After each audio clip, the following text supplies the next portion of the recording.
Guys, good morning. ഇന്ന് ഞാൻ ഒരുപാട് ടെൻഷൻ അടിച്ച് ചെയ്തൊരു വർക്കിന്റെ വീഡിയോ ആണ് കേട്ടോ. കംപ്ലീറ്റ് ചെയ്യാൻ പറ്റുന്നോർത്ത് സ്റ്റാർട്ട് ചെയ്ത വീഡിയോ അല്ല കേട്ടോ ഇത്. നമ്മുടെ സീനിയർ ചേച്ചിക്ക് വേണ്ടി ചെയ്ത വെഡിങ് റീൽ അതിന്റെ പ്രിസർവേഷൻ ആണ്. ആൾ പ്രോപ്പറായിട്ട് പാക്ക് ചെയ്തൊക്കെ ആട്ടോ അയച്ചത്. പക്ഷേ ഷിപ്പിംഗ് ഒക്കെ നമ്മുടെ അടുത്തപ്പോഴത്തേക്കും ചീഞ്ഞളിഞ്ഞ രീതിയിലാണ് നമുക്ക് ഈ വരമാല കൈ കിട്ടുന്നത്. പുഴുവൊക്കെ അരിച്ചിട്ട് ബോക്സ് നമ്മുടെ കൈ കിട്ടിയപ്പോൾ തന്നെ നല്ല പണി കിട്ടിയെന്ന് മനസ്സിലായിരുന്നു. കാരണം നല്ല ചീഞ്ഞ സ്മെല്ല് തന്നെ ഉണ്ടായിരുന്നു. അതിൽ അപ്പോൾ തന്നെ ഞാൻ ചേച്ചി വീഡിയോ കോൾ ചെയ്തു. ചേച്ചി പറഞ്ഞു ഇത്ര മോശം കണ്ടീഷൻ ആണെങ്കിൽ നമുക്കത് ചെയ്യേണ്ട, അത് ഡ്രോപ്പ് ചെയ്തേക്കുന്നു. പക്ഷെ നമുക്ക് ഇത്രയും സ്പെഷ്യൽ ആയിട്ടുള്ള ഒരു സാധനം അത് എങ്ങനെ കളയാം? ഇവൻ തോ ഞാൻ എൻ്റെ കല്യാണമാല 5 വർഷമായിട്ട് ഇപ്പോഴും അതേപോലെ തന്നെ സൂക്ഷിച്ചു വെച്ചിട്ടുണ്ട് എന്നുള്ളതാണ്. പിന്നെ ഞാനങ്ങ് മെനക്കെട്ടിരുന്ന് അതിൽ നിന്ന് കുറച്ചെങ്കിലും ചീഞ്ഞിട്ടില്ല എന്ന് ഉറപ്പ് വരുത്തിയ കുറച്ച് റോസാപ്പൂക്കൾ മാത്രം അതിൽ നിന്ന് മാറ്റിയെടുത്തു. എന്നിട്ട് അതിൻ്റെ പെറ്റൽ ഷേപ്പിൽ ഓരോ ഫ്ലവേഴ്സ് ആയിട്ട് കട്ട് ചെയ്ത് വെച്ച് സോൾട്ട് ഇട്ട് ഒരു 2 ദിവസം പിന്നെയും ട്രൈ ചെയ്തിട്ടാട്ടോ നമ്മൾ വർക്ക് ചെയ്യാൻ എടുത്തത്. ടോട്ടൽ 4 ലെയർ റെസിനാണ് നമുക്ക് ഈ വർക്കിന് വേണ്ടത്. ഓരോ ലെയർ റെസിന് ഒഴിക്കുമ്പോഴും എൻ്റെ ഹാർട്ട് ബീറ്റ് കൂടി വരുമായിരുന്നു കേട്ടോ.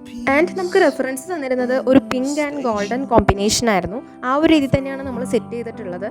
നമ്മൾ സാധാരണ ഒരു ഗിഫ്റ്റ് ഹാമ്പർ ചെയ്യുന്നതിലും ഡബിൾ ടെൻഷനാണ് റെസിൻ വർക്കിൽ, പ്രത്യേകിച്ച് പ്രിസർവേഷൻ്റെ വർക്ക്. ഇപ്പോൾ കുഞ്ഞു കുട്ടികളുടെ സാധനങ്ങളായാലും ഇതുപോലെ വെഡിങ് റെലൻ്റ് ആയാലും ഒരു പ്രാവശ്യം മിസ്സായി പോയി കഴിഞ്ഞാൽ പിന്നെ നമുക്ക് രണ്ടാമത് റിട്ടേൺ ചെയ്തെടുക്കാൻ പറ്റില്ല. ബാലൻസ് വന്ന ഫ്ലവർ വെച്ചിട്ട് ഫ്രെയിമിൻ്റെ ഇവിടെ കൂടി കുഞ്ഞു കീച്ചേനും കൂടെ ചേച്ചിക്ക് സർപ്രൈസ് ആയിട്ട് സെറ്റ് ചെയ്ത് കൊടുത്തു. ഇതാട്ടോ നമ്മുടെ ഫൈനൽ ഔട്ട്പുട്ട്.